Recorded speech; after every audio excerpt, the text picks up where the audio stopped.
What's up, everybody? Welcome back to the Cantina. I am your host, cracking open a fresh, I don't know, Corsanti IPA from the Eastern Hemisphere. I think I said I'm your host, Kyle, and I am joined, as always, by my co-host, Cam Clark from Scotland. Hey, from sunny Scotland. You know, interesting fact before we get into the Mandalorian. I've become addicted to Simon Whistler videos. He's a YouTuber.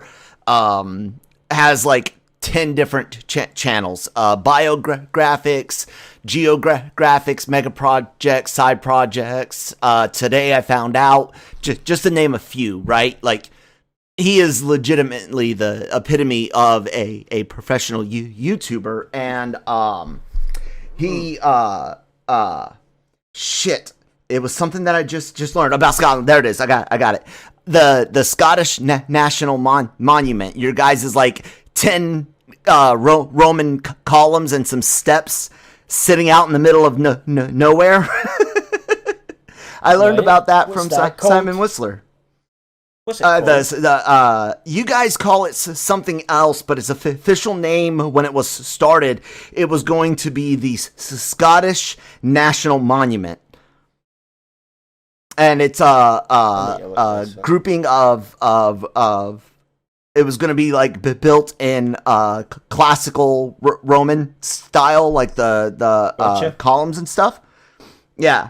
It was just interesting. I learned something I didn't know about Scotland. So The National Monument of Scotland on There it Cotton is. Hill, Edinburgh. Yep. It's Scottish National Memorial to the Scottish soldiers and sailors. Soldiers and sailors? What? Soldiers and sailors. There it is. Oh, it was actually who died fighting in the Napoleonic yeah, Wars. they like That was way ago. they ended up using it for that, and that's why it still stands. But originally the designer had planned on using it like the Greek Forum. So he wanted it to be like a civic building in addition to some others. Anyways, let's get into some Mandalorian shit, guys. Mandalorian. The Mandalorian season visited Scotland. Yeah, season 2, episode 5, and we were right on the title with the Jedi. That rumor. Yep. That was it. I mean, I figured they're going to get it right every week. Yeah, like, pretty it's much too consistent now. We've got Yep. it every week, right? So And it was a pretty heavy episode with about a 42-ish minute actual run time, not counting open and beginning. Yeah. So that's a good. Which is still long for Mando. Yeah, it's that 42-minute range. I think it makes it the third longest. Yes. One. Not only that, but the others that have been in this range where it's like 42 to 45 minutes. I hope. Jammer doesn't like hour-long shows for some reason, but I liked it, and I was happy with it. So we always like to start off with just initial reactions to the episode before we break it down. So, Cam, what'd you think, man, from about episode 5, the Jedi? I'm not as enthusiastic as a lot of other people seem to be about it. I enjoyed it, but I didn't think it was necessarily like as good as some of the previous episodes this season. Probably because the kind of what it had to deal with, there was a lot of shit going on. So as an overall, just sort of 42 minute spectacle. I was slightly less engaged than I was with some of the other ones, and that's a weird thing to say because the kind of hype that was built about this one. But I've just got to be honest that everybody else is saying it's absolutely fantastic. And I'm like, I'm not saying it was bad. I've got no complaints about it as such. It just wasn't as blown away as everybody else seems to be. Do you know what? There may be a reason for that. because I kind of knew what was going to happen already, and that may have played a factor. From a Normally, leak? that doesn't. Yes, there was a leak that was going about last week, and it came across our desk, of course, but we decided not to run with it because. But it was pretty spot on. Yeah, but we had good information that this was very accurate. Let's put it that way. And when we kind of watched the leaks, we thought, interesting. You know what I mean? How they can fit all that into sort of 42, 45 minutes, but you know how you then gets presented something and then how it's presented in show can be different. So the runtime was absolutely fine and it was pretty accurate. So I don't know whether that had something to do with it, and maybe the fact that I wasn't in any way surprised at all to have a certain Miss Ahsoka Tano showed up. Yeah, I mean that's not because of any leaks. We've been talking about this for weeks. I mean since episode 1 we said episode 5 is where Ahsoka will show up. Yeah. Not because of any insider knowledge, just because Dave Filoni wrote and directed this episode, and it just felt like that's the one where Ahsoka would turn up. To combine that with the rumors from before about Ahsoka showing up and then getting her own spin-off, you know, which definitely we'll get into, but I think there's we'll talk about it here in a little bit. Yeah. No, it was good. It was good. All right. Well, then, before we discuss it, like we've done a couple times in the past, this Mando has not been as nearly just structured as our previous Cantina last call Skywalker saga episodes. But excuse me. Give me your initials. Skywalker saga. Give me your Rogue One and. Yes, we did. All the live action Star Wars. Yeah. Go check those out. They're really structured, and this one's a little bit looser. And give me a snap score before we discuss in detail one out of 1 through 5. Yeah, kind of like your snap initial score. 4. It was still a 4. Okay, great. I don't give two hits about Ahsoka Tano. Okay, I didn't get Tano, even Ahsoka Tano. Thank you. I didn't watch the Clone Wars. I could never get into it. I will say some of the stuff that I'm learning about because of this season makes me want to try the chronological viewing order of Clone Wars. Yeah, I almost think, what's the point though? Just start, almost start at sort of season 2. I would say, because season 1 just feels very much like it's for kids and shit like that, and Ahsoka's annoying. So I would say just start about season 2 and watch it and just see what happens. Do you know what I mean? Yeah. Because there's some good storylines in there, but there is. It is a strange way, I mean, Jammer and I have discussed this before because he had never seen it, but it is a strange way they did Clone Wars in terms of that it doesn't follow a chronological order, that it jumps from story to story, and you have these little sort of mini arcs. Yep. But you've never seen Rebels either, have you? I tried to watch three episodes. That's how I do things. I try to give things 3 episodes. Was awful. I would say, again, start at season 2 and watch 3 episodes and see where you come from. Because, Ahsoka's not really in season 1. Right. I just thought season 1 was poor. Like. Well, I didn't like Rebels at all, so. 3 episodes and I was like, this is garbage. But then I watched, on YouTube, the Obi-Wan bit with Darth Maul, and I watched a couple of things on YouTube, and people were going on about it, and I thought, right, I've got to give this a bit more of a try. So I started in season 2 instead, and kind of went from there. Yeah. And it's one of those shows that gets better as it goes on. Okay. It kind of gets a little bit darker, it gets a little bit more adult, and just less like some stupid kids show. Kind of like the MCU, where we started off with Iron Man, and we almost ended with half the universe destroyed. I mean, yeah, in a way. Watching all your favorite heroes die on the big screen.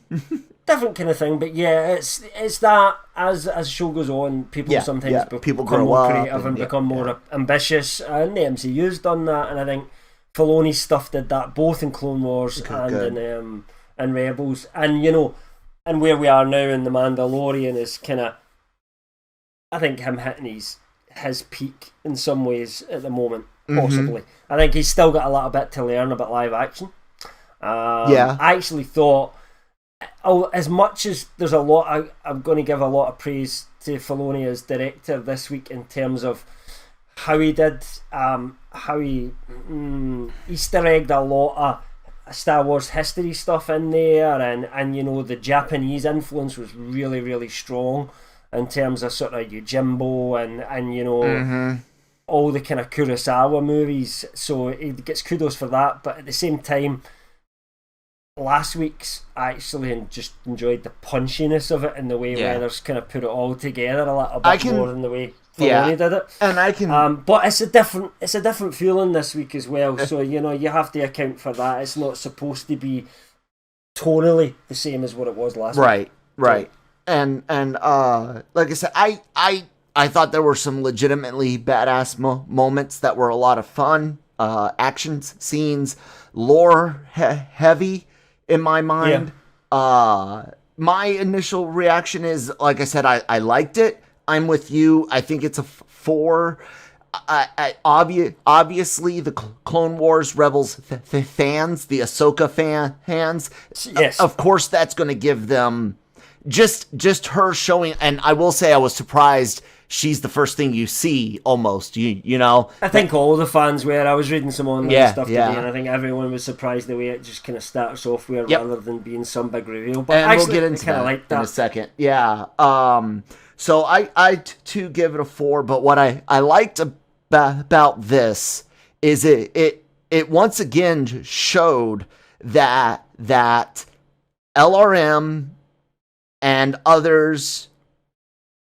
Man, guys, we call this is yet another episode where things you and I have been talking about on either LR mornings, Slack, our season 2 preview episode, like literally beat for beat, man. It seems like almost all of the, we're going to get into one of the rumors towards the end of the episode breakdown that absolutely this so far episode 2 is the only truly standalone episode in my mind, and although it did have great character progression, none of the other episodes have really been truly standalone, and shit that we've been talking about for months it's all falling into place exactly as for. Can you give us some Palpatine? What's that? Sorry, Cam, are you still there? Yeah, I'm still here. What did you say? I was saying, could you give us a little Palpatine about this season 2 plan coming together exactly as foreseen? All right, yeah. Sorry. Everything is proceeding as I had foreseen. There you go. I actually put that at the end of the article I wrote today, which is my weekly, sort of Friday weekly column. Yeah. I put that at the end as well because I was basically saying the same thing. It was essentially about, all the stuff that we have revealed, through our source, and just kind of trying to say to people, we are kind of getting on the right track with this stuff. The evidence is there. I think you have to take account for that. And we've heard a few things from our source as well, which I'll never reveal as well, because sometimes you have to have that kind of trust situation in there. So there's things that we knew already that told us that this was genuine. Excuse me. And a site like us, that's what you have to do. When you build a relationship with a source, you have to be 100% confident. So sometimes you need some information off them that you don't get, that you agree not to kind of publish. We had a lot of hints that even kind of outside of the stuff that we've actually published as well. That's all I really say on that. So we were always pretty confident anyway in the kind of stuff that we were revealing. But what we had a hell of a lot of sort of kickback from a fan base that just didn't want to hear what we were telling them, though. I have to say that, and people were saying, this won't happen, this can't happen. And it's all this is rubbish, there's no way this is going to happen. And as season 2 goes on, it's all happening. And I mean, everything is coming together in the way that we were told it was all going to start to come together. And we'll talk about where we're told that's got to go a little bit maybe at the end once we get through the rest of the episodes. I'll say that I had a lot of reservations. I was one of those people that was like, God, this sounds like such a terrible idea that each episode was going to be used to spin off characters, and that is happening. But like you said, like you told me in the season 2 preview as well, you said yes. that every couple of episodes we would get something that's going to be a spin-off.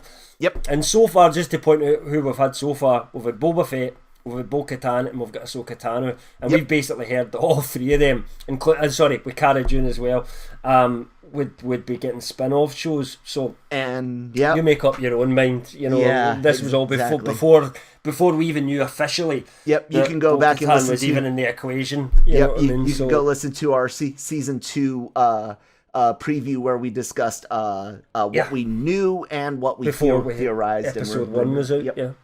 So, anyways, the Jedi starts out almost right out the gate. Ahsoka is there, and she's kicking some ass out of some people and some droids, and she's kicking ass, and she uses some cool force powers. I really like when she cuts 2 slices out of a tree and then force throws the middle slice to take out a baddie. It's a real exciting opening. It's and considering that as well, this is the first, other than a tease of the Darksaber, this is the first time we've really seen lightsabers in the Mandalorian, and therefore in Star Wars TV. Yep. So and her Hufty, can I give you one small gripe so far? Nothing visually, but sound wise. See that when they ignite the saber and you get the there wasn't really much of that, and that kind of slightly annoyed me. You're missing you had the swooshing sounds and the clashing sounds, but you didn't have that wom going on in the background a little bit. And I thought, actually, in some ways, when my son does his, he doesn't really play with it anymore because he's 13, but he's got one of those force effects lightsabers that does all that, and that sounds. That to me is the lightsaber sound, and it kind of didn't feel like that a little bit in terms of that opening scene. Don't know whether that was intentional, it was just the way they did the sound design. I mean, I have no idea, but it was kind of noticeably absent for me. Okay. Anyway, carry on. I didn't catch. I honestly didn't catch that, but I guess I was a little lost in the moment because, like I said, I'm not a Clone Wars Rebels guy, so this is like my first time really seeing Ahsoka in action. So I enjoyed it pretty well. She goes up to the gates of a city. She speaks to someone. I think it's a stretch even calling it a city. It was like a fort, wasn't it? Yeah, the magistrate town. Yeah, the little fort. It was like a fort you play on as a kid. Didn't the magistrate have a name? I think I'm sure she did. I can't remember it. Mando. Let me tell you 1 second. Let's see here. Katie Sackhoff. Mando tracks down let's see here. The magistrate Are you trying to Google it? is that she's Morgan Elsbeth. I don't know if the Morgan saw her people massacred during the Clone Wars. She survived, and her anger fueled an industry which helped build the Imperial Starfleet. She has plundered worlds, is what Ahsoka says about the magistrate. So there you go. Yeah, so Elsbeth. Elsbeth, yeah, Morgan Elsbeth, and she's Morgan threatens a civilian. Ahsoka says, "I'm going to give you a day to surrender, and then I'm coming for you." And so tell us what you thought about this opening scene up to there, because then we're going to get into Mando coming on planet. I think the coolest thing about it all is the Kurosawa influence in this whole, it feels very much like, as I said, Yojimbo. And, just the way it's all kind of shot. I love the fact that the planet was weird looking, as if, it's very murky, and, it was a different kind of environment for one that we're used to seeing, and it suited the episode quite well in terms of, the way Ahsoka was able to sort of blend in and out, and they could use the light of the actual lightsaber itself. I mean, I don't know if you've got a 4K TV, Kel, but I'm watching in kind of 4K, and it's it looks pretty. Nice. Let's put it that way. It looks real nice. Yeah. So yeah, I thought it was very much, there was a hell of a lot of Japanese influence, and especially that opening shot and the way she kind of walks up and everything like that. Very samurai like. So it was pretty cool. I will say I'm with you on so while this was shot and there were some very pretty scenes, like you said, using the lighting, her using shadow, Filoni using lighting creatively, all of that, got it. But I'm still with you that I feel like the tightness of the action shots in last week's episode, I actually think were better. I think whether Carl Weathers had help or not from Filoni or Favreau with setting up his shots or whatever, I don't know, but I mean, you would imagine there's a sort of stunt coordinator. Yeah. They have the same team, I would guess, working on all the episodes in terms of mapping it all out. Ultimately, it's still the director that says this angle, right? This, right. It's still the director that controls where the camera is when they say shoot. Everything else, that's a director's main job. Is and I where really like we say action. Yeah, and I really liked Weathers' action sequence, even though this one was great.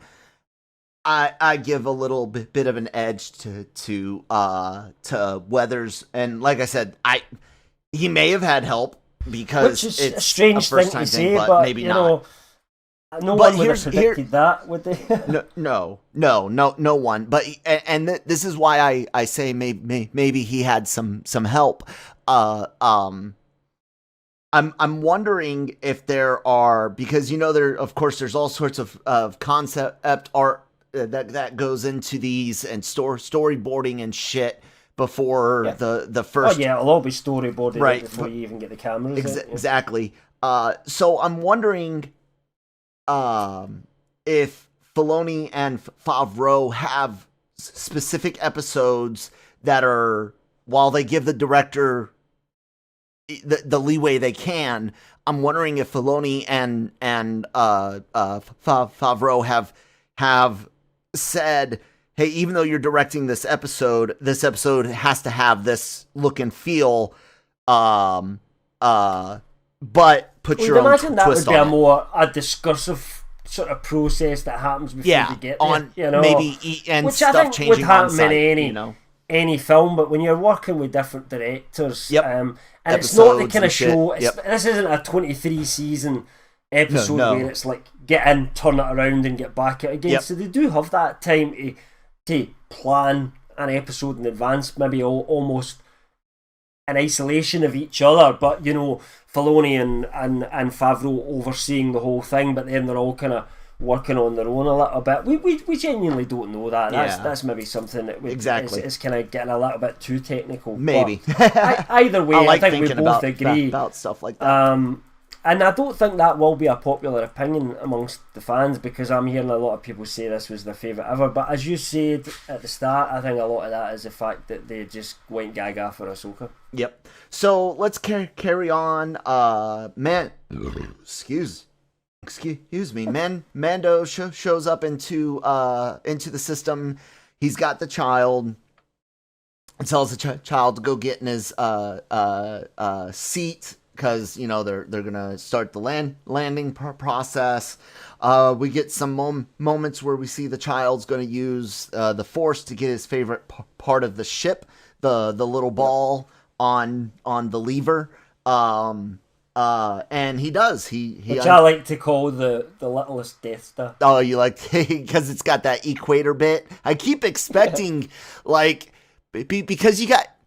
In the EU, they do go to things like people that have knickknacks or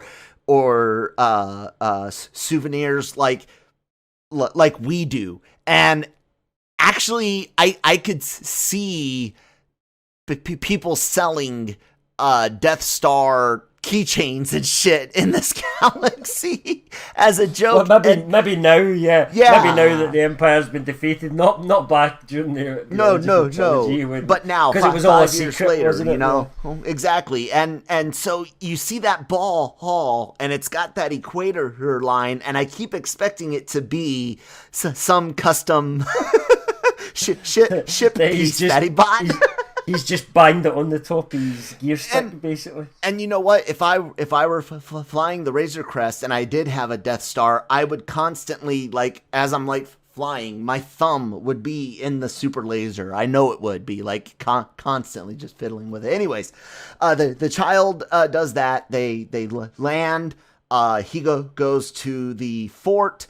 He plays it so cool, man. I was wondering, really, is he gonna accidentally show his hand that he's there for Ahsoka? But he doesn't mention anything. He goes to help some civilians. One of the civilians says, "Don't look at us. Don't talk to us."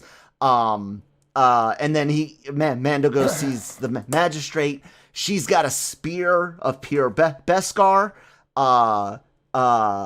And she offers it to him to go hunt and kill Ahsoka Tano, the Jedi, as she calls it. Mando plays this so well. He's like, okay, yeah, sure, I'll go get her. I mean, I came here to do that anyways, but well, is it perfect because he's looking for information? he agrees. He's going to go off and. Exactly. Well, he never actually makes an arrangement or says that he will actually kill her or bring her back. Nope. He just basically nods and walks off. It's a really cool scene. I love the magistrate's setup. Like you mentioned, Yojimbo and Kerr. Shit. Sorry. That fort. Sorry, guys. Hold on, please. Kurosawa films. It's got the tree, the water, and the stonework. The only thing missing is some red and some Tory gates. That's it. I really like this scene because of the way the Mando plays it cool. What'd you think of up from Mando coming into system to walking off to go see or find Ahsoka? Great. Perfect. Nothing else to add than what you've already said. Cool. So Mando goes off, and he does indeed find Ahsoka. Not before when he walks out the gate, one of the security guys, I think it's the head security guy, asks Michael him Biehn. What did the you child... notice it was Michael Biehn? Yeah. Yes. I couldn't remember the actor's name at the time. Sorry. One of my favourites from when I was a kid, you know, Terminator, Aliens, Yep. you know, and a Yep. few other films as well. So yeah, Exactly. I don't know why I haven't seen him in years. It's looking no old. haven't at all. But But he still looks anyways, like that grizzled old, you know, yes. soldier, doesn't he? He's got that look. Which is why he was cast in that part. Funnily enough. Mando tells him that the child's a good luck charm. It's funny. I like that. I almost expected him to say it's my pet. He goes out to look for Ahsoka. Of course, she finds him first. They have a bit of a fight. He, of course, recognizes lightsabers and the fact that this is a Jedi, and puts two and two together. Yells at her, but by calling her name, and they stop their fight. This is where I get my sent there by Bo-Katan as well. Yeah, and he says I was sent by Bo-Katan. Like he tries to get the information out to her quickly because he senses, of course, that she's going to kill him, and he doesn't want to have to kill her. Because this is a bounty hunter been sent out to get her. Yep. So he shouts it out real quick, and I like that aspect because it's real. It's kind of like real life. If you're in a situation where a misunderstanding is potentially leading to violence, you try to put some distance and then scream out real quickly, "I'm here because of whatever," right? And he does that. You know, Ahsoka Tano, I was sent here by Bo-Katan, and then she says, hopefully it's because of him. And then we pan over and see the child. Again, a cool fight scene, fun. I can't remember. I know Beskar can stand up to lightsaber for a little bit in the old EU, but it couldn't hold that long. I don't really remember a lot of stuff in Rebels and Clone Wars, and I've watched them where they showed that was almost kind of invulnerable against lightsabers. I have to admit, I was kind of surprised by that. They're kind of almost making Beskar into, which there was nothing to say it wasn't like this, so I'm okay with that. It's not breaking canon in any way, but they're kind of making it into the Star Wars kind of adamantium or vibranium. Yes. In some ways, aren't they? Which is okay. I'm not saying it's a bad thing, but there wasn't that hint. I do previously. I do know that in the I think it was the was it Fate of the Jedi or Legacy of the Force, but books where Jaina Solo had to kill her brother, and Boba Fett gave her some Beskar crush gauntlets and helped train her a little bit to go kill her brother on her uncle Luke Skywalker, Grand Master Jedi Luke Skywalker's order. Literally ordered his niece to kill her brother because he knew he couldn't get in close enough. He couldn't. He wouldn't be able to do it. So that's why when people are like, "Oh, Luke would never have a moment of weakness where he would think about striking down Ben Solo," that's why that never bothered me in the sequel trilogy. But anyways, I won't get that. Yeah, we're not. They stop their fight. She then goes to commune basically with the child. The Mando's pacing. You can kind of see her and the child connecting, and they don't ever say it, but you know they're they kind of say it. You know they're communicating through the Force. She eventually brings the child over to Mando, letting him know that their conversation's over, and we get some important information. First and foremost, the child now has a name, ladies and gentlemen. The child's name is Grogu. Grogu.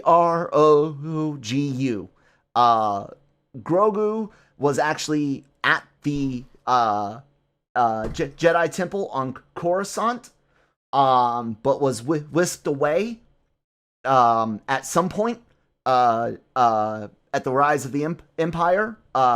We don't know if it's like, are we going to learn that he was whisked away as Anakin was, killing other younglings? She says that Grogu is she knows of another of his species, and she name drops Yoda. Mm-hmm. And I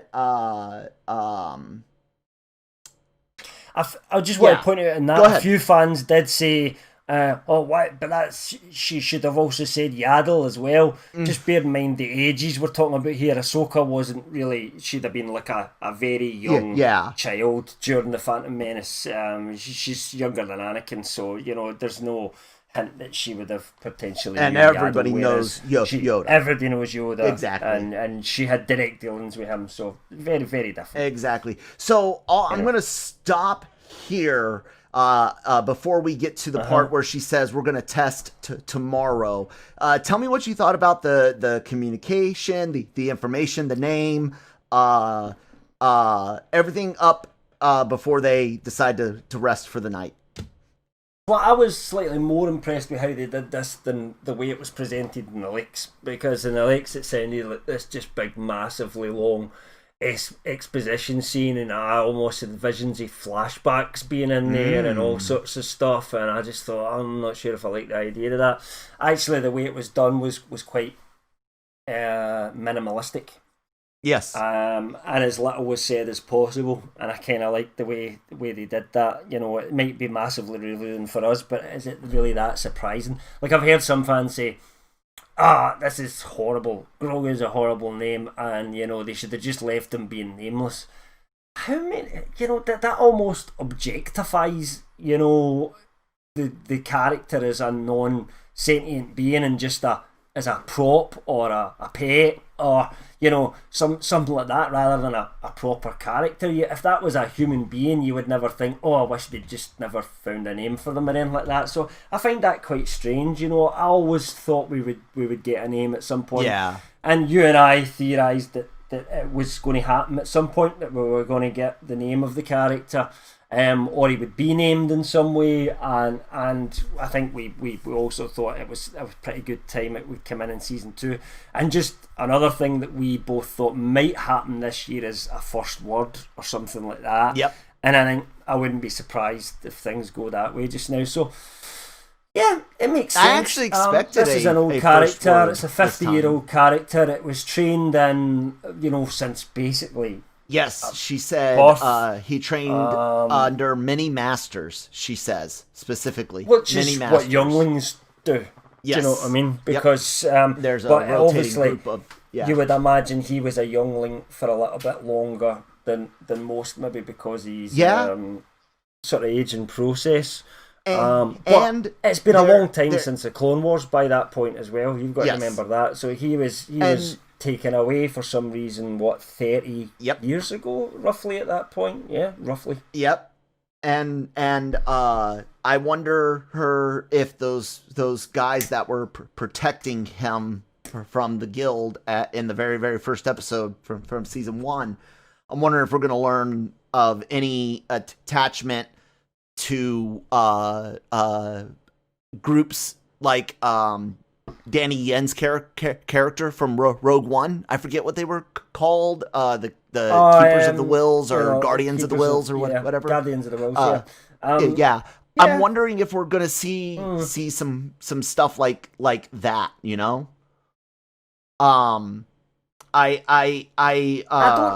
don't have the feeling that they were protecting him for altruistic. You don't think so? Purposes. Oh, okay. No, I don't think that really felt like, let's give this kid a safe place to grow up. It felt like, it felt like a transient hiding place. And that's what I'm saying. Like, it felt like a transient hiding place. Like, maybe they were waiting.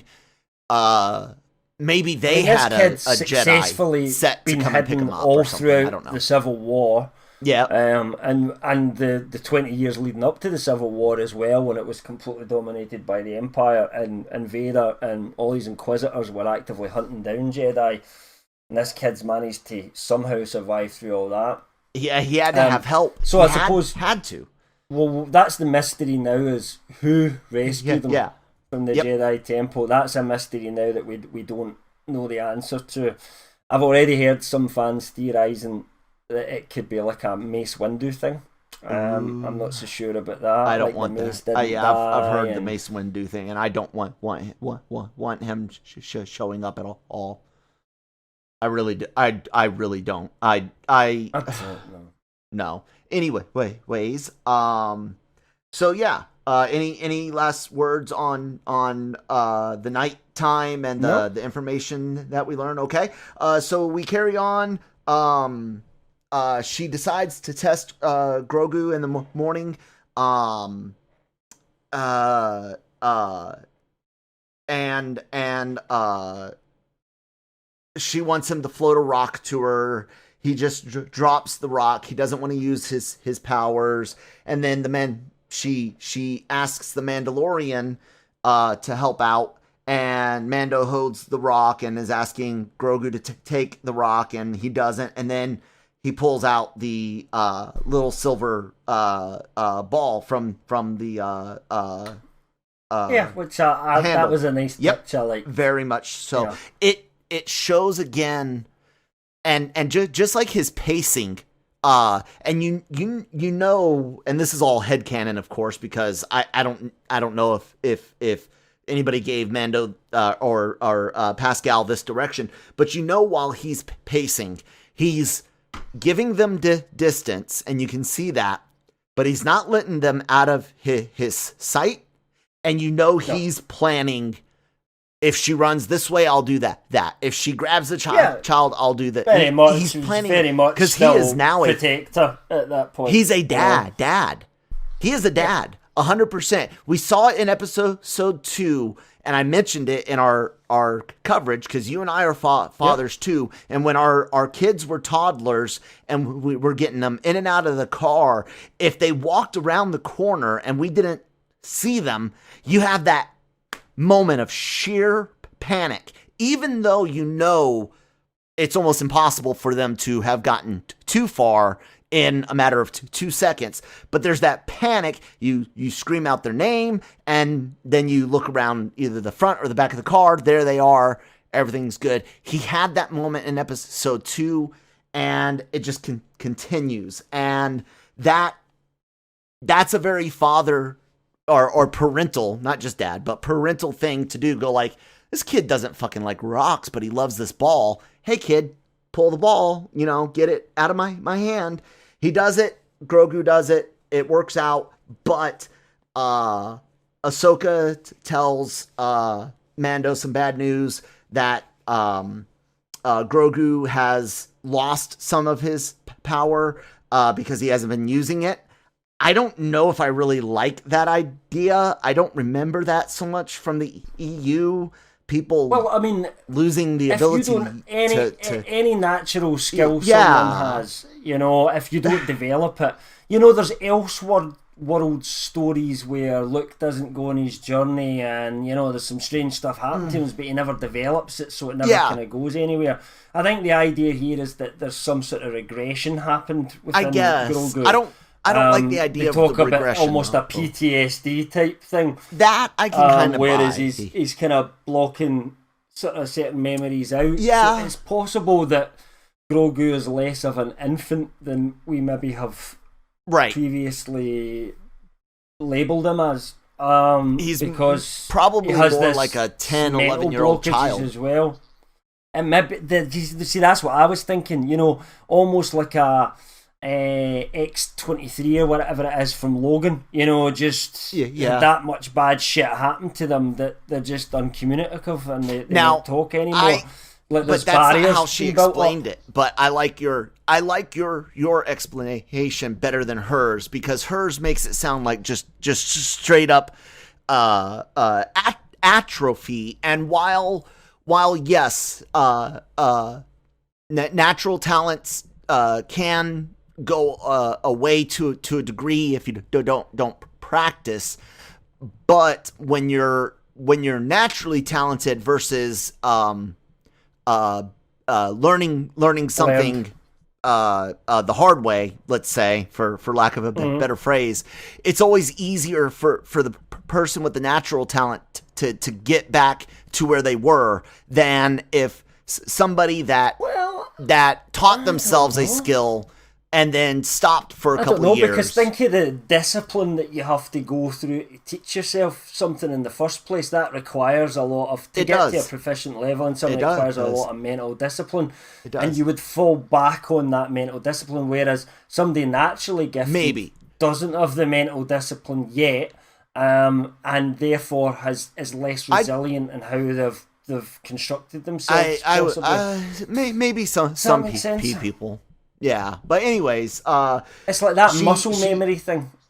Yeah, it's muscle memory. Maybe. I like your explanation of like PTSD and stuff better than what Ahsoka gives us. Well, I mean, it's just a theory. I've not one I'm alone on. I've been reading online today, and I was chatting with some people, and there's a few other people agreeing with me as well. You know what I mean? That's the kind of way that they were trying to go with it. So yeah, I'm not alone in that, but we'll see, because that remains to be seen as things progress. Yep, exactly. And she mentions that he's got anger and fear. There's a lot of episode 1 there. Call outs to I just Anakin. want to talk about this quickly. Yes, let me hold on one second. Let me finish up the scene, and then we'll discuss the whole scene. She all but names Vader. She says, "I've seen a Jedi. What happens when a Jedi Knight like this goes bad, and I will not train this child." Go ahead, Cam. Yeah. What do you think about this test scene, and of course, what else you were gonna say? Okay, so the main thing, the test scene itself, I thought was really good. So I completely agree with what you said on that. On the kind of prequel stuff, I just want to point out that Ahsoka's wrong, right? And that's fine. It's fine for her to be wrong here, because she doesn't have the full picture about everything that happened to Vader. I'm guessing Ahsoka's not come across Luke and had everything explained to her. So she's kind of in the dark in terms of what we know as the audience in terms of what happened in the original trilogy. Because the Jedi have changed since Ahsoka was a part of it, Yoda's and changed, she left the order. And I always believe, and there's hints of this in various parts of the Clone Wars as well, that attachment's not necessarily a bad thing. It's about learning to control that in the right way. You can't just bury it, and part of burying that deep down is kind of what resulted in the fall of the Jedi in the first place. And it's one of the issues that Ahsoka actually does experience herself. She becomes, sometimes she can't do the things she wants to do because of her duty to the Jedi. And of course she ends up leaving the Jedi Order at one point. I mean, she's not actually, and she doesn't consider herself to be a Jedi at this point. Like. That's not because she's kind of trading the light and the dark in any way, but she's also evidence of the fact that, and because she had an attachment to Anakin as well, there's no doubt about that she had attachment to Anakin, and that she's developed an attachment to Ezra, and that Ezra had attachments himself, and it doesn't always lead you necessarily down a dark path. Ultimately it comes down to choice. Anybody can have attachments, and they can choose to do something bad with it, or they can choose to do something good with it. You can't force people down that path, and that I think is something that I would have loved to explore more in the sequel trilogy that they just never really get into. That's the kind of stuff I would have liked to look to talk to Rey about in The Last Jedi. Yeah, I can see why that. He's pushed away, and that's the issues I had with Luke. Is it's not necessarily that he was old and grumpy, it was just that I think it was a kind of wrong stuff he was talking about in some ways. Do you know what I mean? He kind of, I think he should have known more than that at that point in terms of his own experience. So yeah, considering what we know and what happened to Luke and what's happened to Rey as well, do you know what I mean, further on, that it's absolutely not a you know, if you don't train them when they're super young, before they've formed any attachments, that's it, they're going to turn to the dark side. I mean, the entire canon of Star Wars shows us that that's not the case, just because it happened to some in the past, and very prominently happened to Vader, who at the end of the day still made the choice to turn back again and destroy the Emperor at the end, you know what I mean, through what? Love for his own son, which is absolutely an attachment issue. Yes. Do you know what I mean? At the end of the day. So you can't have it both ways. So I just wanted to kind of point that out there, because I believe that Filoni understands that as well. I think what he's shown here is Ahsoka's, that's the dogma that she was impressed upon her as a Jedi when she was growing up, and she didn't feel she could necessarily fall into that, right? And yeah, she and it's a fear herself. She's also frightened of what could become if she does it wrong, and I think, you know, that in itself could cause more problems further down the line. So, you know, in terms of, by not training him, by not disciplining him, by allowing him to develop these skills on his own, she could ultimately, that's what could push him down a darker path. Do you know what I mean? Exactly. You just don't know. There's no guarantee with any of it. Sorry. So no, it's so good. I just wanted to go over that point, because that's just my head canon. But I think there's without them ever coming out and saying this is how it all works. I think there's enough evidence in there throughout the whole of Star Wars to show that's the case. I'll stand by that to my deathbed until somebody that's in charge of Star Wars comes out and says, no, you're wrong. The Jedi did do it the right way the first time round, and it was just, well, you know, and that's the way they should be, because I just don't see that's the future for the Jedi Order going forward. Here's whether they decide to do that or not is another question. Here's something interesting. I'm gonna EU you for a second. So surprise. When Luke rebuilds the Jedi, he allows marriage. Luke marries Mara Jade. You know. He allows connections. He mentions how some of the old ways of the Jedi weren't good, and he brings up a lot of the exact same points that you just did in the EU. He does run into a very, very old Jedi named Vergri. That's how I pronounced it. She was used a lot in the Vong, the new Jedi Order books. But there's a point where Luke is having a conversation with her, and she says that he's fucking things up by allowing these marriages and relationships and all of that. So it was a very interesting conversation and way to show Luke how Luke was doing things differently, and how a Jedi from the old order reacted to it. She hated it, you know. Yeah, because again, that was the dogma that she had taught to her, and for Luke to be doing something different, what rights he got to do that's absolutely kind of what I would expect. Do you know what I mean? And I really don't expect anything else from Ahsoka either. You know, I'd love to see, it's almost in a world we can't see now.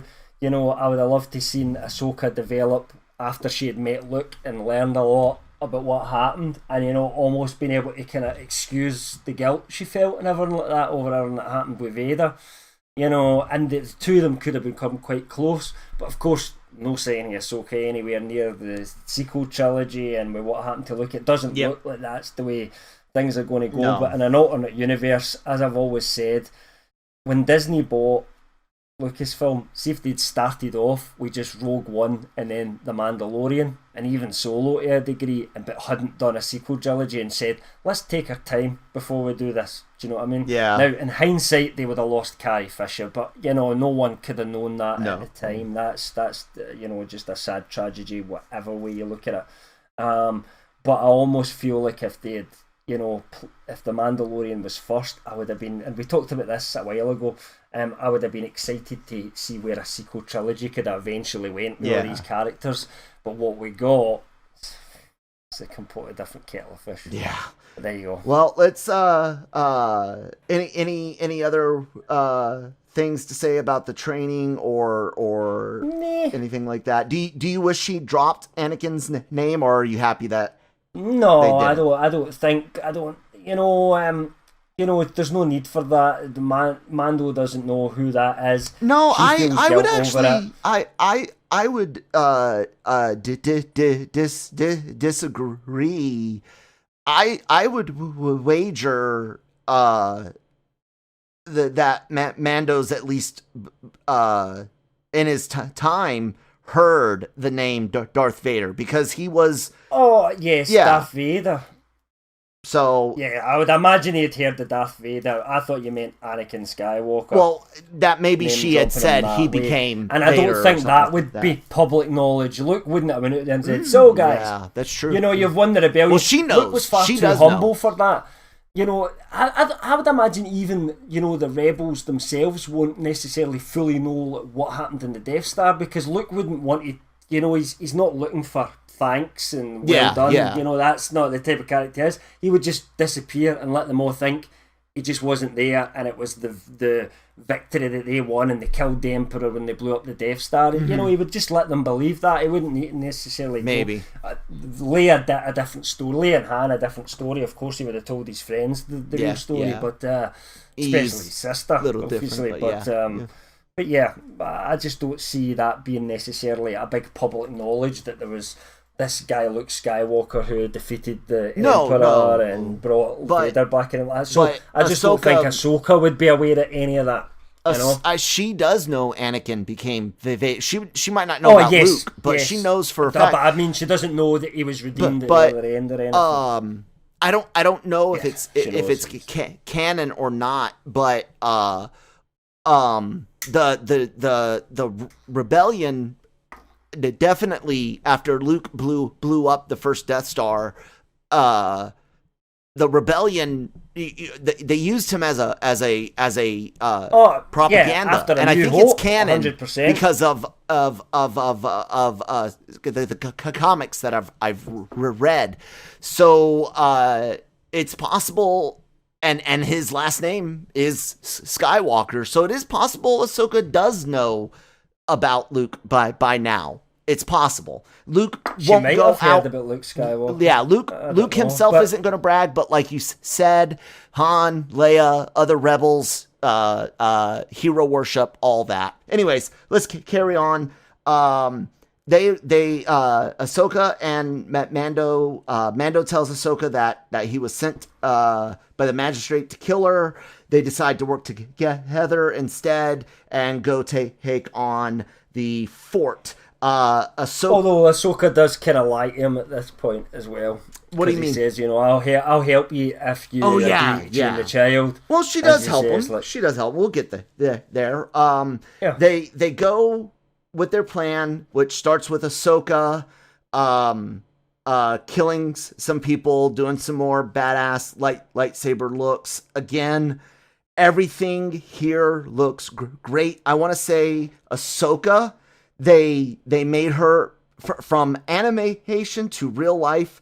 She looked great, and I will say I liked that her head tails had folds like our hands do when we bend our hands or our elbow. You know what I'm saying? Like, she looked great. Her light. But one thing though is she looked kind of, the head tails looked like, or leku as they're called, looked about the same length as they were in the Clone Wars. She's not a Twi'lek. She's different. Do they call their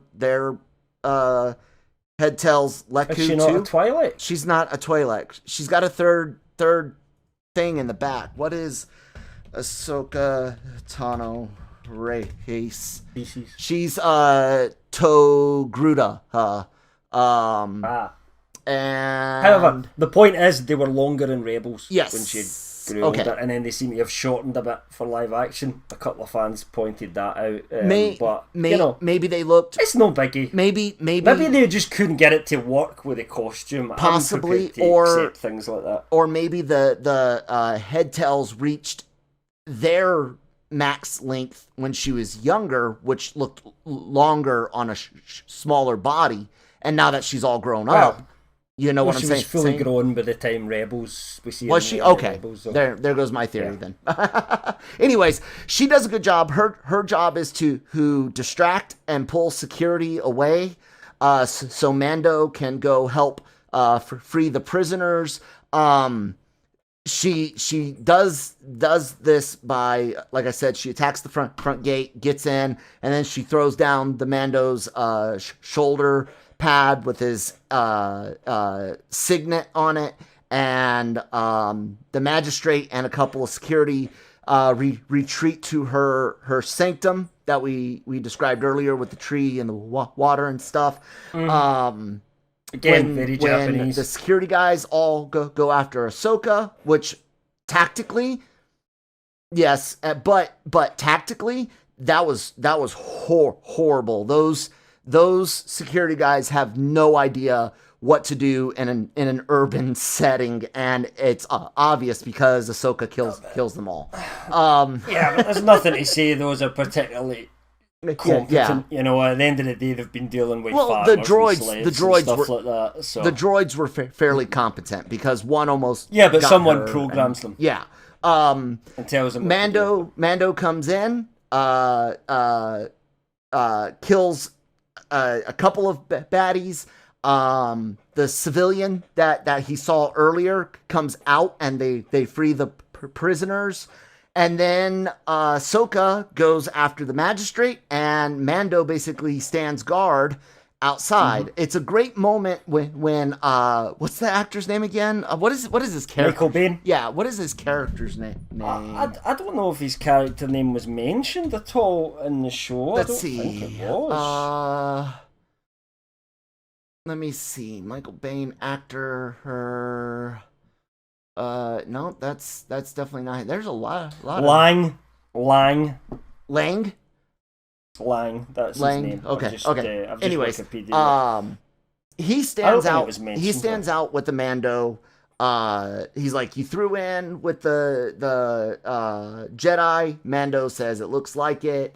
They're gonna go back and forth here, but I just want to talk about Mando and Lang first. And then talk about Ahsoka and the magistrate. Okay. So Mando is he's not threatening. Lang is telling him, about knowing what is a good fight to stay, what is a good cause, that they have things in common. They can hear the fight going on, and Lang pretends to put his weapon down, and then tries to quick draw on the Mandalorian with a hidden pistol. Very Western. Yes, very Western on the outside, and that's why I wanted to talk about this duality that we've seen in the Mandalorian. Going back to season 1, this Western thing. We talked about it last week. It's the spaghetti Western, which was influenced by the Japanese samurai, and then and it's all together here as one thing. Yes. You know what I mean? But because you absolutely have that duality. So cool on how this wall, where the magistrate and Ahsoka are, is literally a division between American Western and Kurosawa. It's 100% divided by this wall.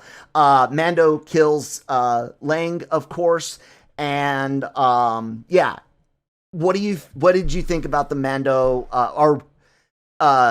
from Ahsoka starting her attack to Mando shooting Lang without talking about Ahsoka versus Ahsoka's magistrate? What do you think? Yep. So the Mando Lang thing was more interesting to me every time they cut back to that. I loved the way there was an inevitability to it all, and you knew what was coming. It was all signposted, and it happened exactly as you expected to, which is very much a Western thing as well. Yep. You know what I mean? Like I knew he was going to pull out a gun and shoot. You know what's going to happen. You know what I mean? It's happened in 150 different Westerns before now, where the good guy gives them the chance, but the bad guy does what bad guys do, goes for Yep. the cheap shot, but the good guy's too fast. It's a classic trope, Yes, but and it it was works great. really well in this setting, you know, because that's what they're trying to do, is draw us back to that. So yeah, that was my favourite part of the duality scene at the end, to be honest. Okay. So you, of course, you wouldn't notice the urban warfare stuff like I did, but that's No. the army No. in No, I me, don't and we'll have that be there kinda for experience. forever. So let's talk about the Ahsoka Tano and Magistrate Elsbeth, Morgan Jewel. Elsbeth. They have a duel. Okay, they show up and it is all 100%, like I said, Eastern Kurosawa samurai high. You have the bad guy looking at their tree. They have some exposition. Ahsoka asks, where's Morgan's boss? I will say I'm getting a Master, she says. master. That's the Which phrase. I thought That's was the strange phrase. terminology, and I kind of felt it was maybe Yeah. used specifically. Yes, So I didn't know who he was. I didn't know who she was talking about by master. I was well, like, again, at I knew first, because the leaks knew. and everything else was And- right at this point. So right, and we had all heard that.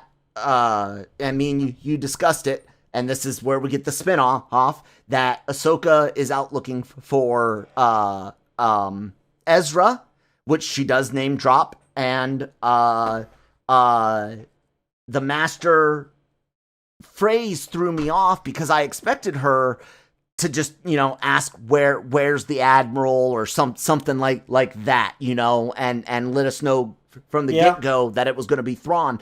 But it did. It threw me off for a second. I thought we were going to get more. Go ahead. yeah, I was slightly thrown by just the terminology as well. Yeah. Because even though I knew it was coming, I thought that's just a strange way to say that. Yep. But maybe there'll be more to that going forward. Yeah. But I don't know. Now this duel, the magistrate using the Beskar steel and Ahsoka using her lightsabers. Again, I don't like that Beskar's impervious to lightsabers.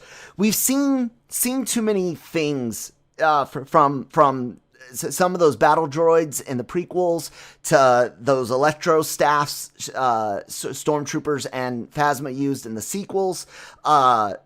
There's too much shit that can stand up to a lightsaber in a galaxy that allegedly where Palpatine purged everything about Jedi. You know what I'm saying? Yet I didn't care for that too much. But anyways, Well, I mean, all the prequel stuff, that's set in an era Yeah. where the Jedi were fundamental. I mean, that makes That sense. kinda makes sense. Yes. You would design stuff to combat your opponent. It does, sort of. But the yeah. Beskar thing comes from ancient history, though, really, doesn't it? Because it's the ancient fact that the Mandos and the Jedi fought were combatants. They had a war. So it would make kinda have sense to- for you Mandalorian have to to- develop yeah. this armor. They have to But have something. It's never to stand really against them. been, and they have, they used season 1 to kind of make you aware of how rare that Beskar Yes. armor really is. So, it's one of those things that I think is absolutely an invention of the Mandalorian. Favreau and Filoni of this is an invention of theirs. But I think they've done it in the right way. You have to be able to do that. It's about how you do it without hammering something Yes. home and Yes. and shitting on what came before. And that's what Abrams did to me in a lot of ways, with the way he just said that this happens, and he just expected audiences to go with it because what it's just Star Wars, just accept it as Star Wars, and I don't think he respected the fans. And my opinion, and I think Favreau and Filoni absolutely they want this in there, but they've done it in the right way. They've sowed the seeds early. They've laid the groundwork, and they haven't done it in a way that decanonizes what happened. Especially considering we don't know if Jango Fett's armor was actually Beskar anyway. Right, It doesn't right. really matter, does it? Nope. Because fucking Mace Windu cut his head off anyway, Yes. and there ain't any armor at the neck, so Nope. it's kind of irrelevant. Like I said, So and you can get away with it. my opinion's always with Star Wars going to be skewed because of my for almost 20 years, all I had was the EU.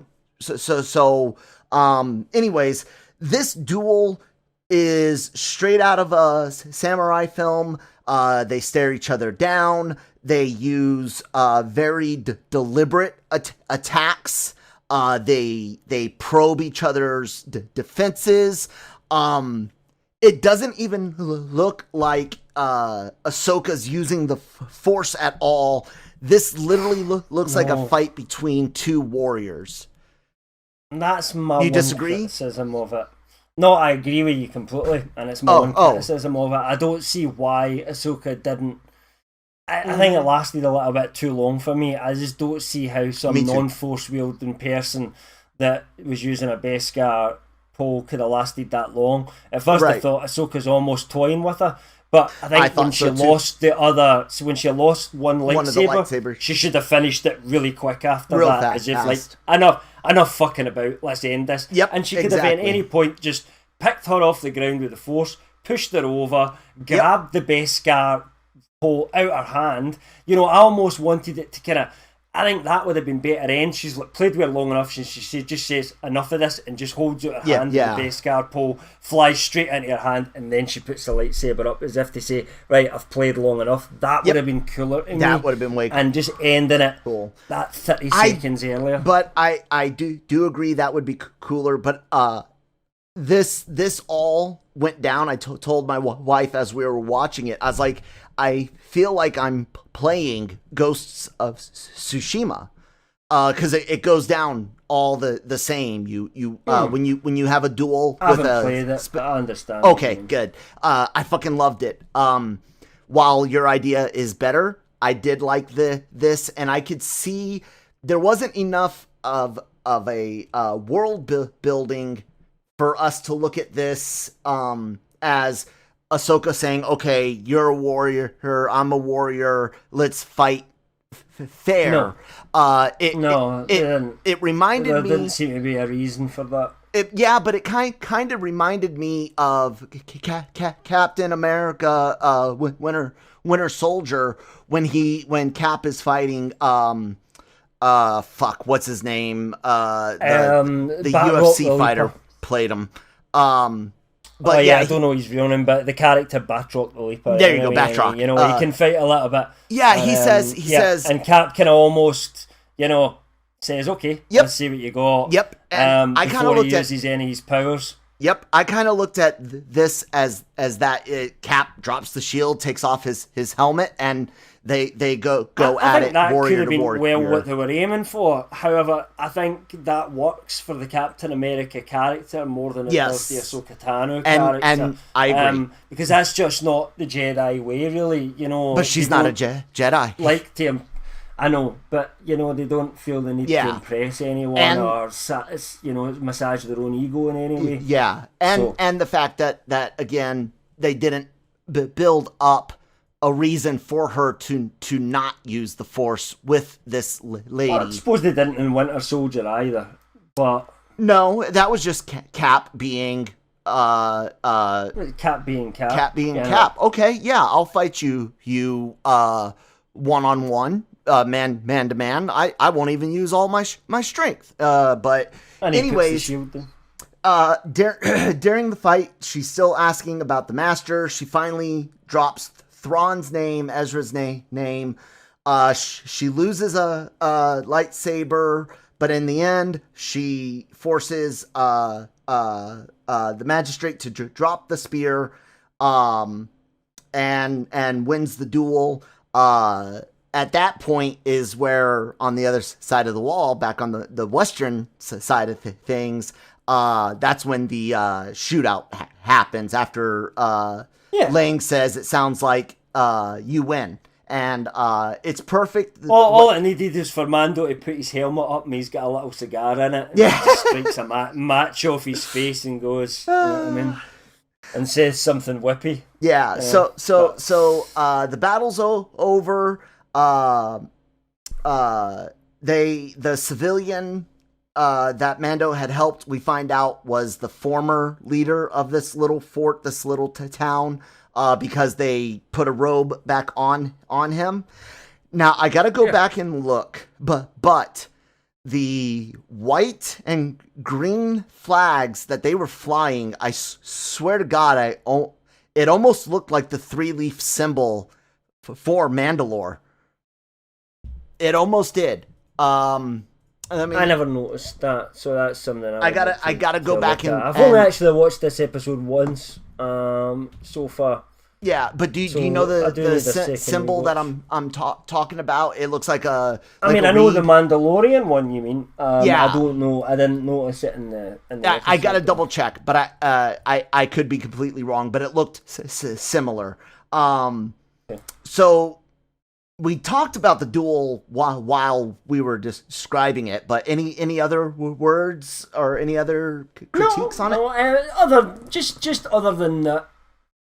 We don't know what the ultimate result of it was. I thought for a second that I had turned away and I'd missed it, because it goes on to the next scene, and I was like, have I missed what happened there at the end?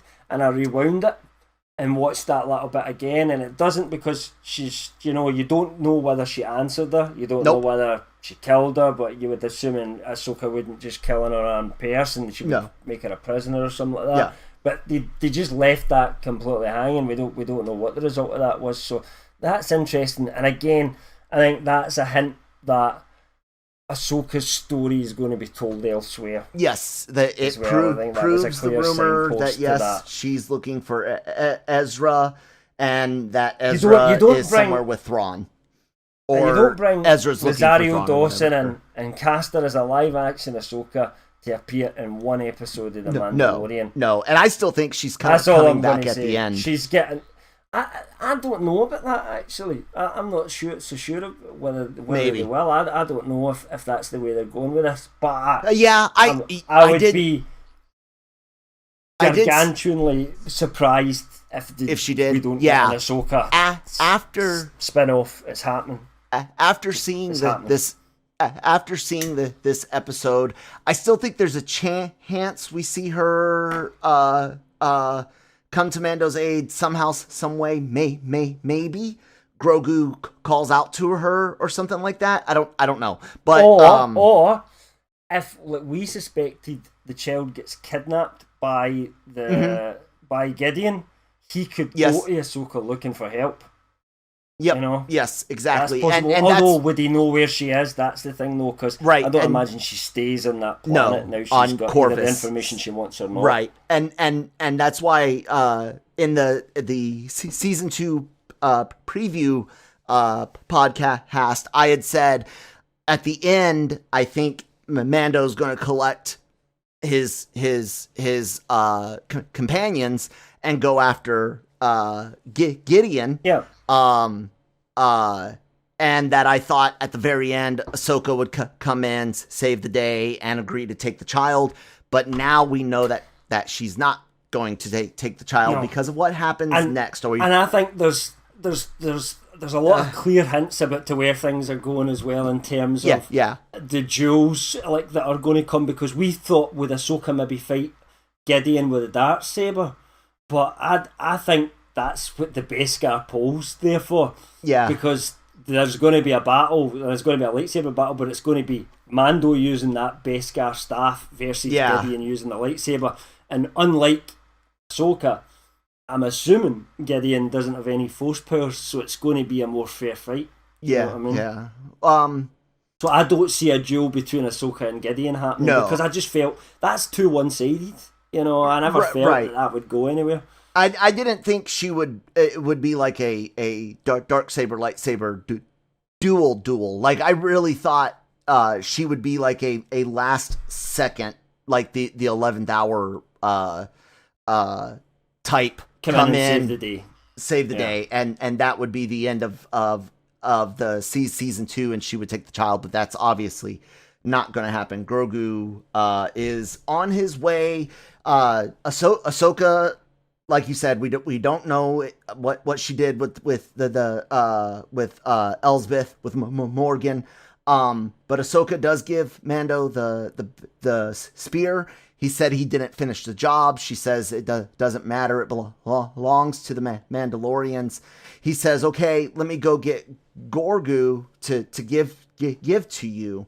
But Ahsoka actually, we get a sweet moment where Grogu's sleeping in the Razor Crest. Mando goes up and he's like, Grogu. Yeah, sorry. Grogu, who is sleeping in the Razor's Crest, and Mando goes up and he has a very fatherly moment. Wake up. We gotta get going. And he just sits there, and you can tell he wants to do. He wants to. There's three things going through his mind right now. One is, of course, his promise to get the Grogu to who the Jedi.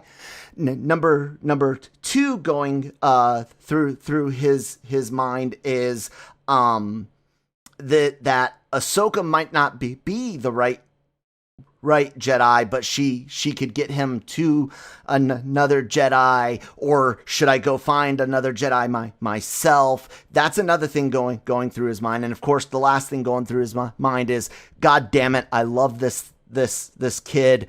I don't want to let him go. And can you count the times you've watched your kids sleep, for a few moments? I can't. Yeah. And my son's only 7, and I've only got one. You've got more. And well, I don't do it with my son anymore. Nah, yeah. But when they were get young, to that stage, it's more turn the TV off, fell asleep watching. But even when my daughter 11, sometimes 12 and behind, wake her up in the morning. Absolutely. Yeah. And I think there's even more going on there. I mean, getting really into the psychology of it, I think, and being honest about it. There's two things going on.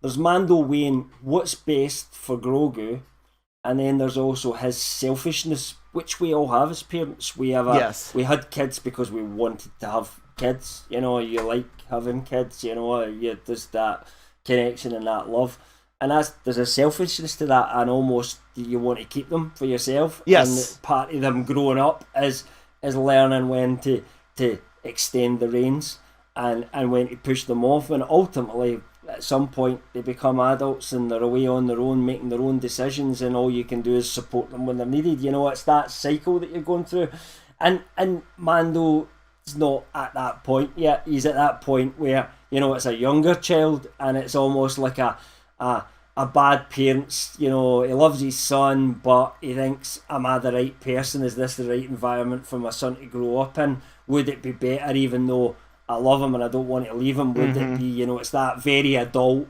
decision that a kid could never understand. I think you see all that going on in that scene as well, and it was one of my favourite scenes in that whole show, actually. And there is one other moment I forgot to mention when Mando first learns, when Din first learns Grogu. I don't know why I rolled my R there, but Grogu.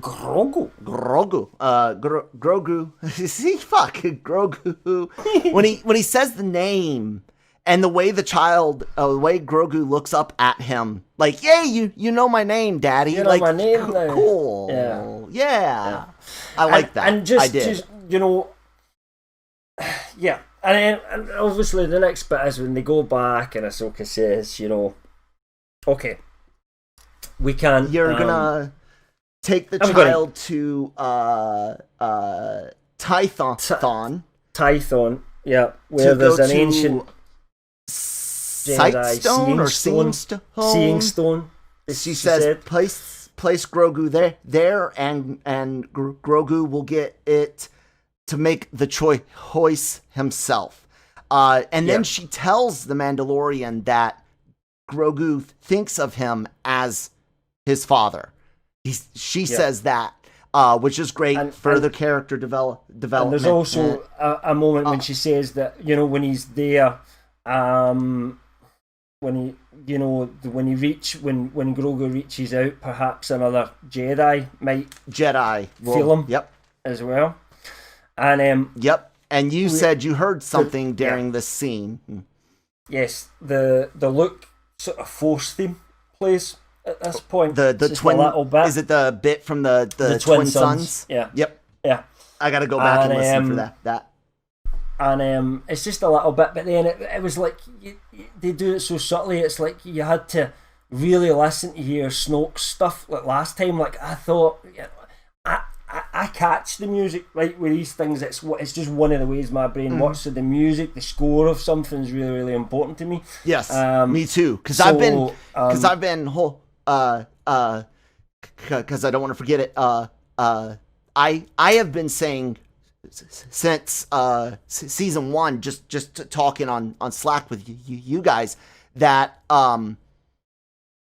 classic Star Wars music is missing from the show. I don't want any whole song, but just like you said, you heard a few notes of the Force theme when Grogu is using the Force or something. Would have been nice when he was fighting the Mudhorn. Just a couple of notes, and then that's it. Keep it keep composing minimalist the way you do. You know?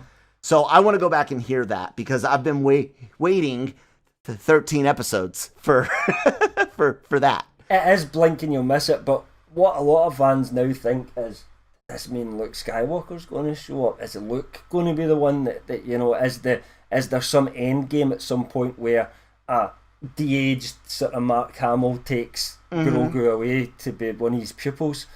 I don't have an answer for that. I'm not really.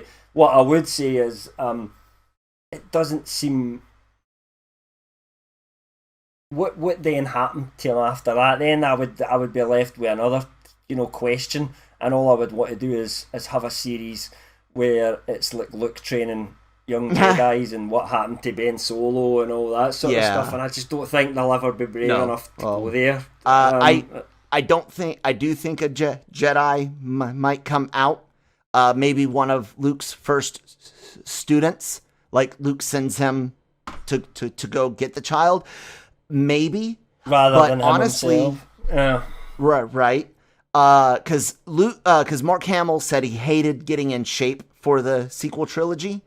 Well, he did. He has also agreed, though. He's let Disney say they can use his likeness. Yes, when they and we could get a forward. CGI like they did in. So I don't think Hamill 9. himself would actually come back. Maybe do the voice. I think he would do voice work. He would absolutely Easily do voice work, I think. Yeah. He loves doing voice work. It's great work for him.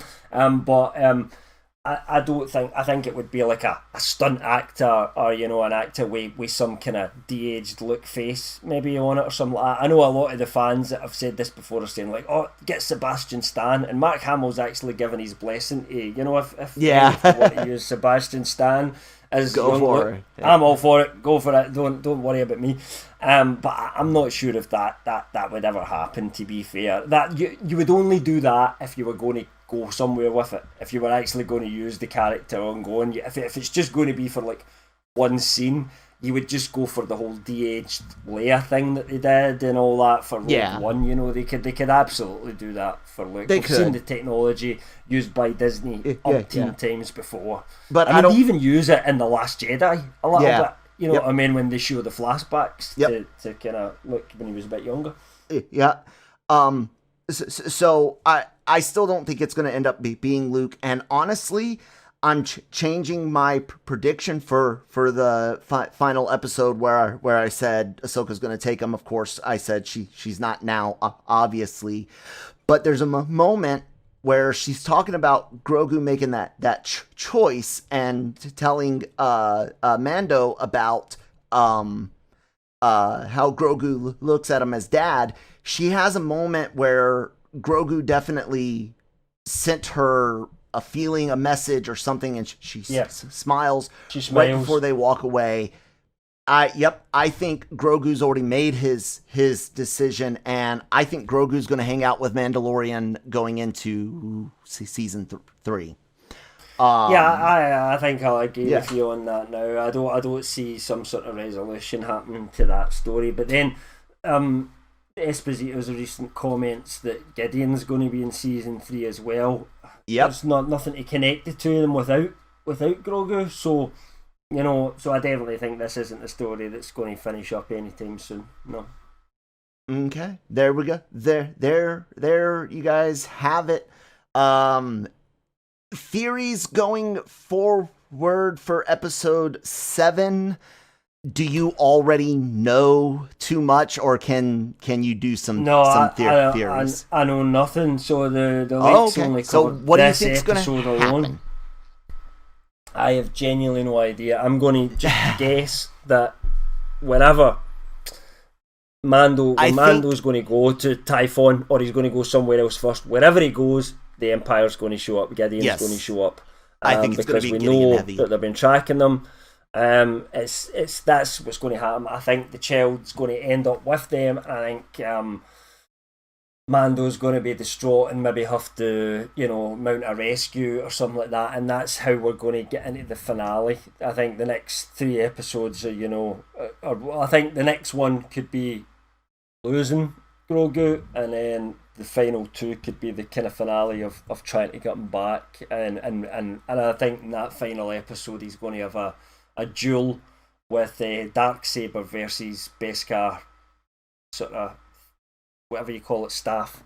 How that duel is going to end up, I don't know. That's maybe a little bit harder to call, because if both characters are going into season 3, it's certainly not going to end up in a death for one of them, I wouldn't have thought.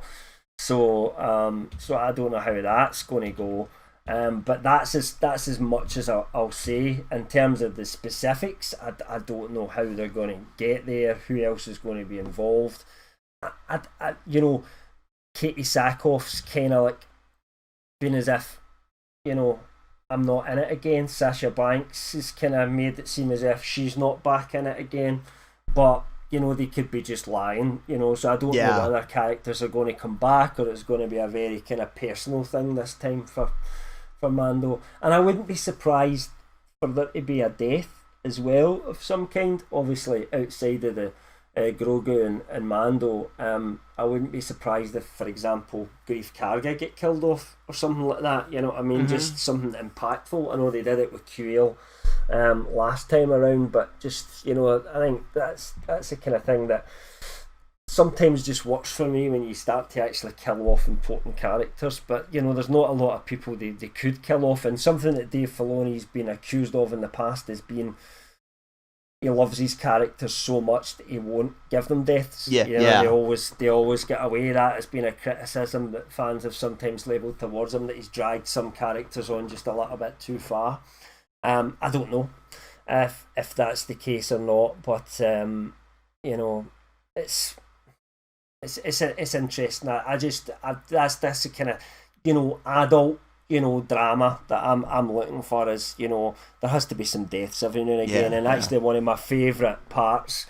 I like sad things to happen sometimes as well in stories. So like, although I miss the QL character, now that I've got time to process it, I realise it was the right move, because sometimes that's when a character, when they have a finite amount of time, kind of lives with you a little bit more after that. That was great. I actually thought it was wonderful to kill him off in a story sense, not wonderful in a. I think when you kill somebody off, it shouldn't be like they do in a lot of TV programmes where it's that guy that just showed up every now and again and was looking almost regular. Like in Stargate, I remember they had a big, there's going to be a death, and some of the main characters had died and come back to life like several times already, so you just knew it wasn't going to be, and it was the Doctor. They decided to kill the Doctor, and you thought, actually, who cares, honestly? But it almost felt like just they wanted it to show and they would give them a send-off or that kind of thing. I like it when a character I like dies, you know what I mean? Game of Thrones is one of my favourite shows, and that's one thing George Martin was never afraid to do, is to kill off characters that you like, and sometimes keep the bad ones around afterwards. So we shall see, but that's as far as my theories go on that front. What about yourself? Anything else you want to say about this season, if you like? What I think about, because we only got two episodes left, episodes 7 and no, 3, 6, 7, and 8. We've got 3. 7 and 8. I 100% agree that next episode's going to be a Gideon heavy episode, or Empire, First Order, Last Order. We really don't know where Gideon's working at. I think we're gonna see our dark troopers used for the first time since the Dark Forces games. No, Do you think they're going to have Beskar armor? Games, potentially, like how Ultron covered himself in vibranium, which they cut out of the movie, which was stupid. It was in the trailer. No, his final form in the movie was the vibranium form. Yeah, but they don't. They just don't show you making it. But when he shows up and he smashes the other one to bits, it's quite clear he's vibraniumified. Exactly. So it's possible, but I agree that we're gonna see the child get kidnapped. And I think then episode 7, like you said, is a distraught Den.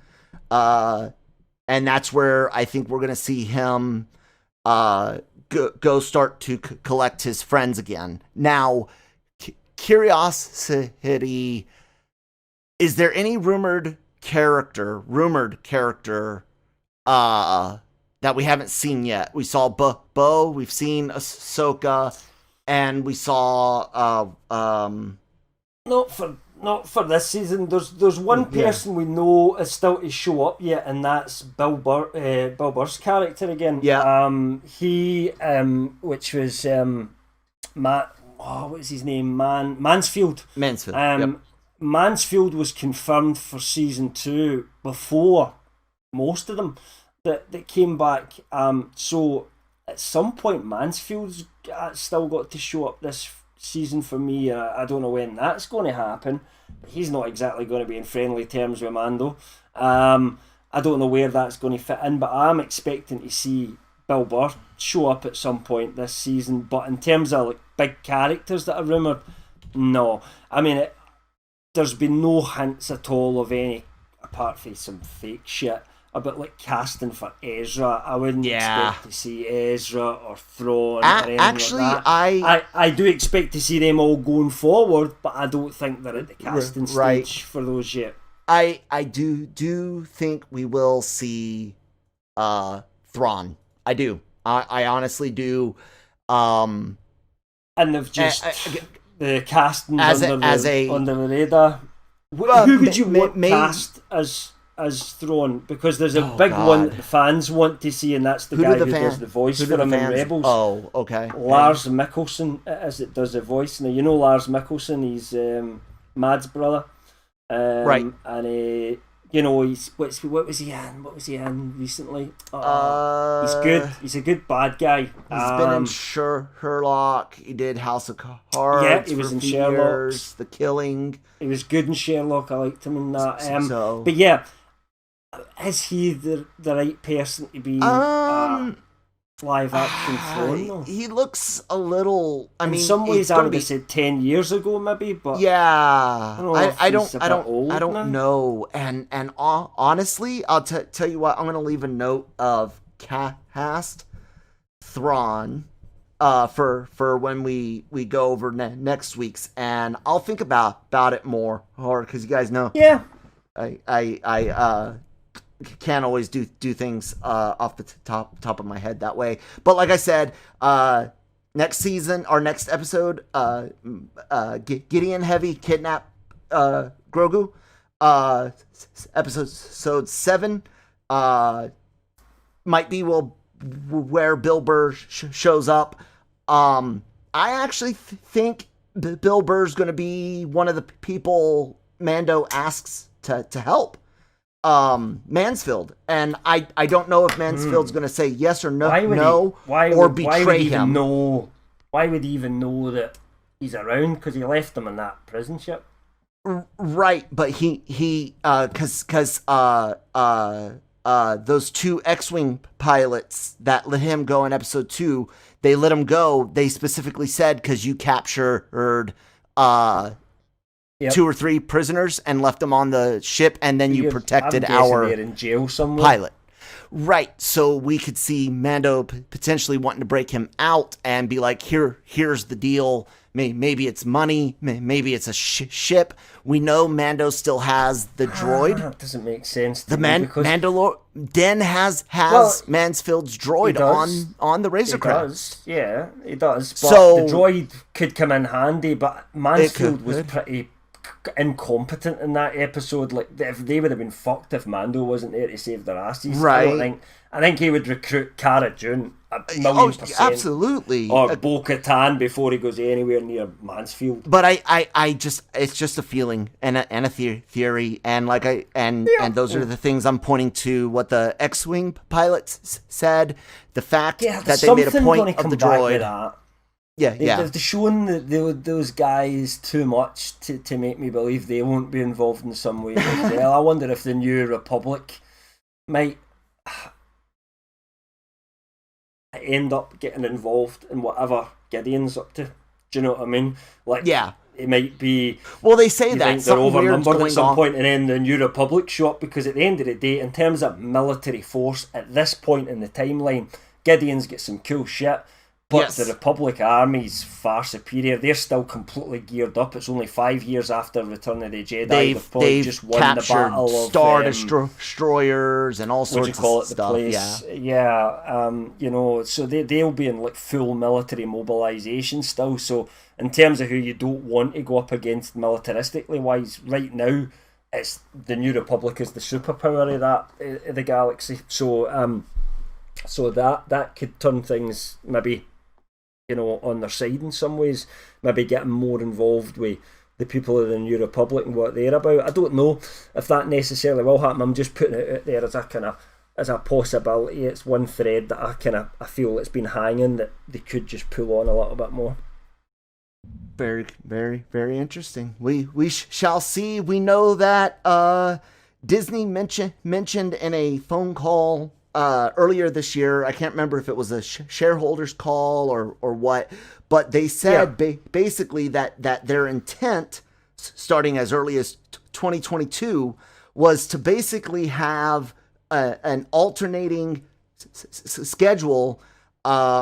I think they said one a quarter. I think it's going to end up being more, but it was going to be an MCU show, Star Wars show, MCU show, Star Wars show, MCU show, Star Wars show. And they've got that was tons kind of like MCU what they wanted to do. Shows, but they don't have any announced Star Wars shows. Not officially announced. That female-led one. But we don't know what that is. Announced. Yeah, and the Obi-Wan and Cassian Andor. Good point. Yeah, I'm talking absolute shite. What I was thinking more was what he said about he did mention the Mandalorian and kind of offshoots from that. I think on the call as well, and that kind of ties in with our information, which was that there was several spin-off shows coming off of the Mandalorian, and that they would all tell a larger story. And what we were told was that imagine, I know you don't watch it, Kel, but a lot of the listeners out there imagine Game of Thrones, but you follow each family in so like there was a King's Landing show, a Jon in the North show, a Daenerys in the East show, but it was still all telling the same story, but they're separate from each other until they come together at some point down the future. And that's what it feels like they're building up to. So what we had heard was Boba Fett show, check. That's pretty much been confirmed by the trade. In fact, that's going to be. It's just not official yet, but we've heard that's going to start filming in the next couple of weeks. The casting for it, it's supposed to be a Boba Fett prequel show, and a mini series. So not like a full 8 run. We don't know what that means. Miniseries. We might only get 4 3 episodes, 6 episodes. We'll just have to wait and see it. Obviously, that'll just depend on the story that they're trying to tell there. But it is supposed to be a prequel, which you and I both felt might be setting up Boba Fett for season 3 of The Mandalorian. Yeah. Since probably it'll film before that and would be ready just before season 3 of The Mandalorian. Seems a bit too coincidental to me. But we've also heard that there's an Ahsoka Tano spin-off show coming. I would guess that would be, of all those ones, the one that would be furthest along, because Dawson's already cast. We also heard that there was an Ezra Thrawn show coming. Thrawn's now been name dropped, you know what I mean? Ezra's been name dropped. Ezra's been name dropped. I think it's pretty obvious that that's the way things are going. And then there was a mystery one that we were told was happening as well, but our source wouldn't give us any actual proper information. Right. It was referred to as an unnamed character, and then later on the same source told us that there was a Cara Dune and show coming, and then KRT said their source said that Cara Dune would be accompanied by Bo-Katan. I've pointed to this today to say, like, it might seem that we're trying to say like the Cara Dune was this unnamed show. Maybe it was, but that was never clarified to us in any way, so we don't know if that's the case at all, or whether there's another show that we just don't know about that's in play as well. It's hard to say exactly, but what I think we can definitely say is there's definitely an Ahsoka show coming, there's definitely a Boba Fett show coming, on them. So I wouldn't doubt us on the fact, especially after being name dropped today, that there's also a kind of Ezra Thrawn show coming as well. And I guess we'll know more by the end of the season, won't we? Yeah, we should. I expect I don't think there was already another call. I don't think there's anything really to expect until They're doing that online thing, aren't they? They're doing some online event. Oh, when's that again? It's like, I think, yeah. And I think all of this would have come out at Celebration initially, maybe, but with that obviously not happening, I think there'll be some sort of online event that they'll do, and I think that's where we'll hear definitely the Ahsoka one getting, and the Boba Fett one will get announced anyway. And I think it's going to be around fiscal Q2. For those of you that don't know, fiscal years start in October, at least in the United States. See, it's April in the UK. Okay, so first quarter fiscal for us is October, and then of course a quarter of a year is three months, because 3 times 4 is 12. So October, November, December, January. I expect in Q2, sometime in the new year, fairly early, to get some official Star Wars show announcements on these spin-offs. Yep. Anything else to say? Do you disagree with the timeline I'm thinking for? No, I think it'll be sooner rather than later, because I think Disney need to get confidence in investors. They need to show that they're doing stuff with the Disney brand, because the theatre stuff's so up in the air.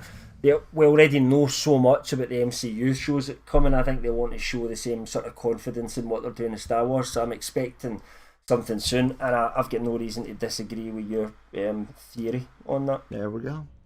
Well, Cam, it has been fun. These episodes keep getting longer and longer because they just like our this one was always going to be a big one. Yeah.